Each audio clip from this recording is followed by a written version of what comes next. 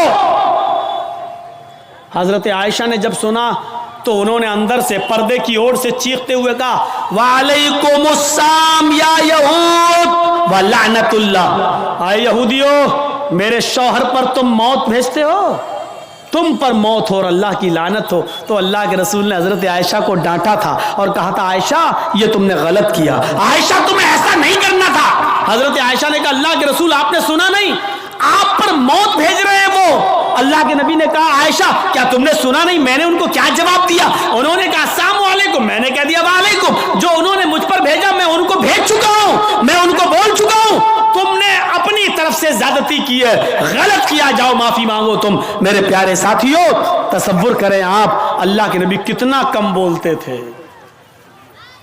کم بولنے کو اپنی عادت بنائیے، ضرورت کے تحت بولیے، کیونکہ زبان سے ہی اکثر گناہ ہوتے ہیں، زیادہ زبان استعمال کرو گے پھسلے گی۔ اس لیے حضرت ابو بکر صدیق کبھی کبھی کان میں مسواک لگاتے تھے، یہ مسواک، نماز کا ٹائم ہوا مسواک کیا پھر کان میں لگا لیا۔ اس مسواک کو ایک بار اپنے داہنے ہاتھ میں پکڑے اور زبان کھینچ رہے تھے ایسے، اور مسواک زبان پہ مار رہے تھے ایسے۔ حضرت عمر نے کہا یہ کیا کر رہے ہو؟ کہا اس زبان کو سزا دے رہا ہوں۔ کہا کس بات کی؟ یہی زیادہ بولتی ہے، اس کو اوقات میں رکھ رہا ہوں، اس کو بتا رہا ہوں دیکھ اگر زیادہ بولنے کا کام تو نے کیا تو تیری پٹائی لگے گی اس مسواک سے۔ ایسا میں اس لیے کر رہا ہوں تاکہ زبان ہماری کنٹرول میں رہے، کیونکہ اکثر لوگ جہنم میں زبان کی وجہ سے جاتے ہیں۔